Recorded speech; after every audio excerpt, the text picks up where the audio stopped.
picture is off. I mean, it's upside down, sort of.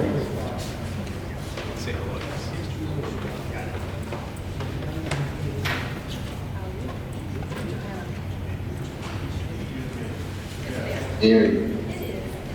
So my name is Steve, and I'm competing with Steve to get your attention right now. Steve, we're glad to be back with us. A couple of things. This exercise just a few moments ago, where Reggie was trying really hard to get everybody over, reminded me of a sign I used to have on my desk that said, "Where are they? Which way did they go? I must find them. I'm their leader." You ever feel that way? So I'm delighted to be with you. I get to do this section of asking you to do some reporting in. We're not asking you to report everything you wrote down. We hope that this itself was a generative process to stimulate some conversation. So what I'm going to ask you to do, one at a time, is tell us two things from all of the work that you did that generated the most conversation at your table, either as an aha or a sense of, we've got to put more time in this in order to get to a place where we have accelerated this awareness of urgency must be broader, or champions must be identified, or resources have to be identified that beyond what we maybe know that we already have, or we know they're there, but they're not our resources yet, they're our city's resources. So give us two things that were ahas that generated the most conversation for you in doing this exercise around your table. Okay? And so will you start us? You and your team? I'm never sitting on the front row again. That's how weird to say. That's what happens when you sit on front. It's dangerous to make fouls like that.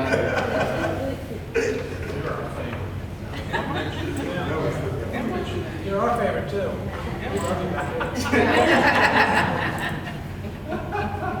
Before we begin, I'll introduce on my other area commander, Lisa Hall. She's the wife of Major Chip Hall, who was with us yesterday. No, he's the husband of Major Lisa. You want me to hold it before you speak? You want me to help you hold it? Wait. That's fine. All right, so we were elaborating on, if you remember what we were talking about yesterday in our presentation about just kind of this pipeline of using the arts as a way to kind of create some motion in our community. And as we started to get a little deeper on that, two things really quickly that we went through was, what was the sense of urgency? I love this question because it really generated a lot of conversation amongst our group of really the social cost to the community, which is for the philanthropic minds, we would kind of hone in on the point of hopelessness.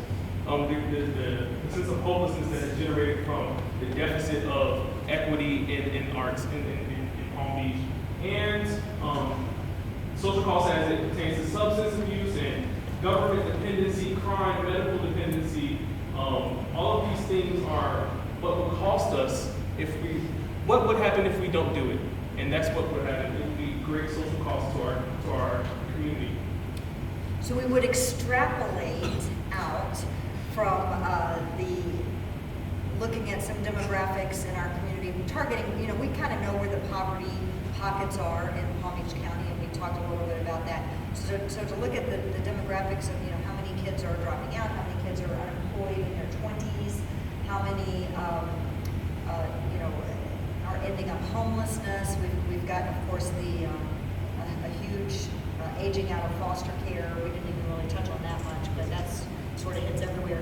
But when we're going to talk to particularly government officials who have the deep pockets, they're interested in the bottom line. So because of these things, now it's going to cost the city, the county, the government more in welfare programs and medical and jail time, and the loss of even something, it doesn't affect everywhere, but even the loss of tourism because of the high crime.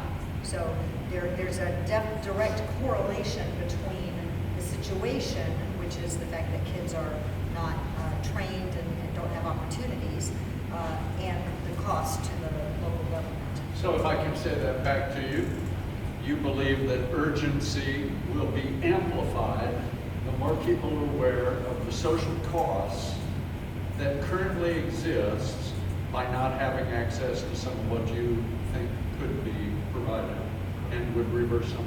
Okay. Yeah, great. And that's where we spent most of our talking time, was on the urgency. Fantastic. Thank you. Would you? We're going to have you put that up over there. What we want you to do is, eventually we want you to go around and look at what everybody did, and if there's anything else you want to talk about, make a note of that, either to talk about with your team, or if there's opportunity to talk with the members of the team that did that. That was fantastic. Thank you very, very much.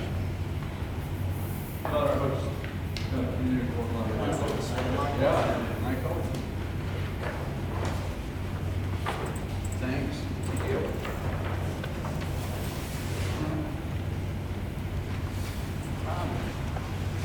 So our sense of urgency is the number of people experiencing homelessness and the demand from the community to do something.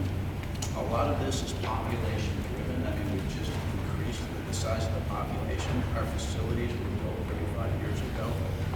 They're aging. The same sense of urgency is also part of our champions, the urging by government officials and others that we address the issue of homelessness. And again, these are also our champions. The other sense of urgency that I kind of think about from yesterday, what I said was the transfer of wealth over the next 10 years is going to be one of the last big ones for a while, so certainly we want to be on top of that. The other thing I'd like to talk about, we have a lot of champions. We have a lot of government champions that are in our corner right now, and we want to move forward while they're in our corner. We have great resources. We have, from what I'm discovering, a great development team. The city and county support it. The American Rescue Plan funding available. Commissioners, we've got commissioners that are in favor of what we're doing, and assuming they're going to be willing to help us. So what we're doing, which has been for I don't know how many years that this plan of trying to rehab and to expand because of this has been going on for years now. This urgency has come up in the last probably 3 or 4 years to do it, and then so we're really pushing that. So what it sounds like to me is you've got a sense, a community already has a sense of urgency around homelessness, right? And some of the people you think are champions are already saying, hey, people need to respond to this. You also have an internal sense of urgency here with the Salvation Army here in Fort Lauderdale, and you see an intersection, boy, what the community says must be done. We have some resources and opportunity to do something with it. So you've got urgency in both places. The community already has urgency around homelessness. You have an urgency to maximize your ability to help address it. Is that fair? Yes. And then you think there's a great opportunity because of the transfer of wealth, as well as the resources the community has already said will help make available. Well, it's the funding preferences that see this being supported by institutions as well as basic needs. Connie, would you say, or I believe, or anyone from it, that that you're pursuing, the agenda, is the homelessness, the whole constellation of issues around Right. that? Yeah. And are you still working to narrow that focus, or are you going to try to just see what brings interest to those? Well, there are things that are already like just Sure. I think when we moved here, I think just that January before, there's been this urgency to take care of the homeless because they were just hanging out everywhere. Yeah. So we, the Salvation Army created open door here, which had not been. So we were bringing in the homeless at night, during the day, and all of that. Then the pandemic hit, and then the city was putting them up in hotels. We were trying to house all of these different things, and they were like, no, we've got to have something more. We need to have places. We began to work with Broward Health so that homeless folks who were going to the hospital, they were going back on the street, and then ended up back in the hospital because they weren't getting well. So we started having a few beds that helped them to stay, get well, and then if they ended up back, but they weren't going, and so of course it's saving money as with all of these different things. So it's trying to help these in different areas very specifically in that. I wonder what's happening. My Ken Chapman over in Orlando, was in our cohort, first cohort, and have county commissioners part of the team and all. It might be interesting.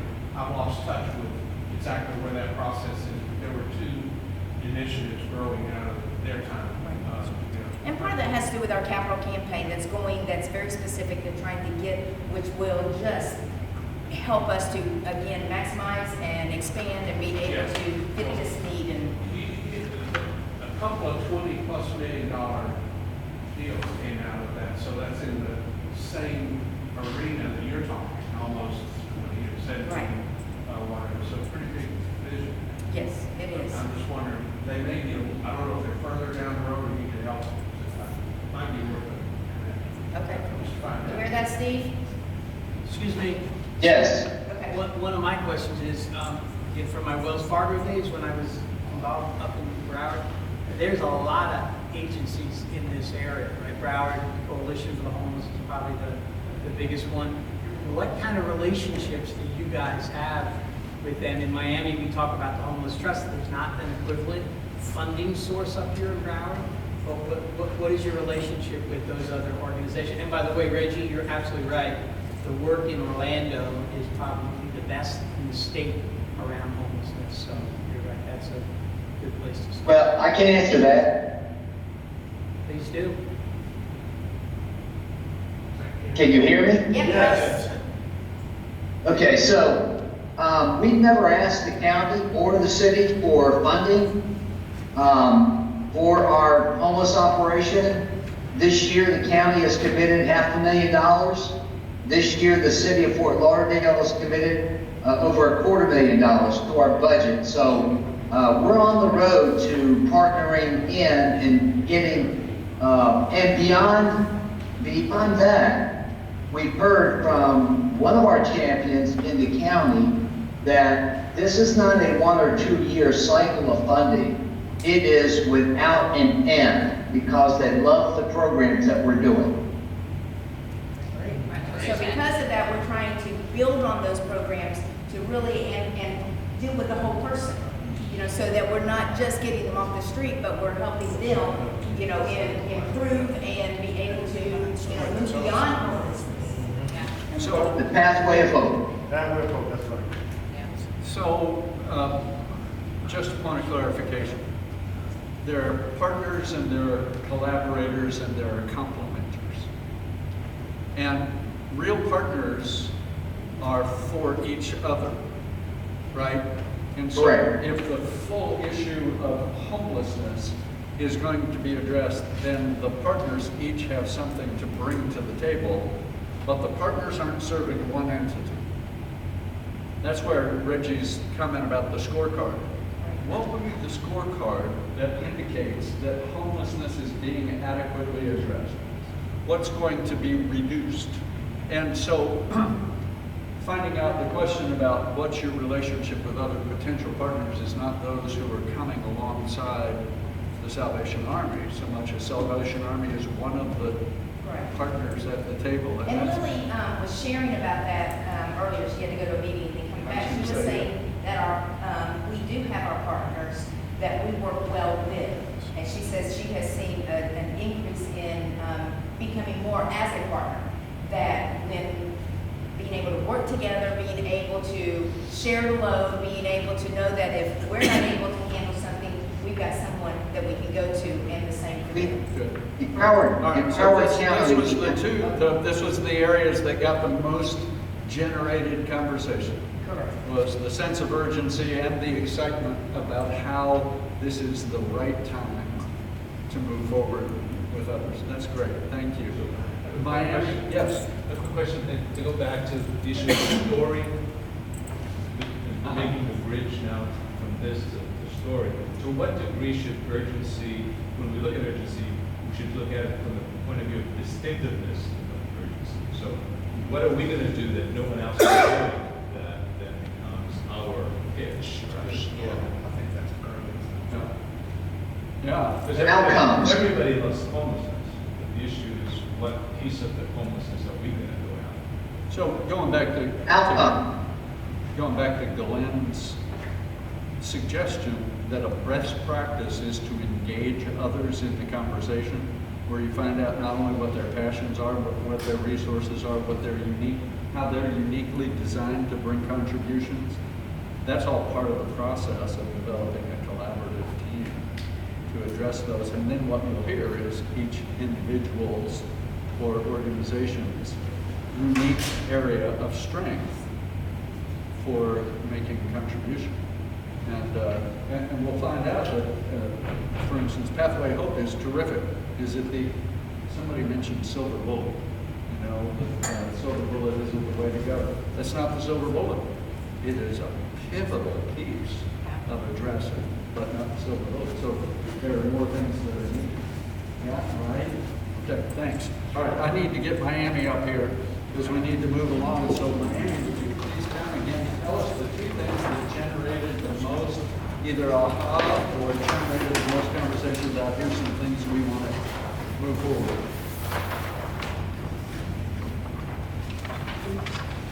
Wonderful. So our dialogue was more so around connecting to the faith-based community in Miami and what sort of partnerships we already have in existence. And some of our big corporate partners right now include Renee Global and Publix. But when you ask us who our direct contact is at those organizations, we still have some questions. If we have a ask or a need, if our families are in need of socks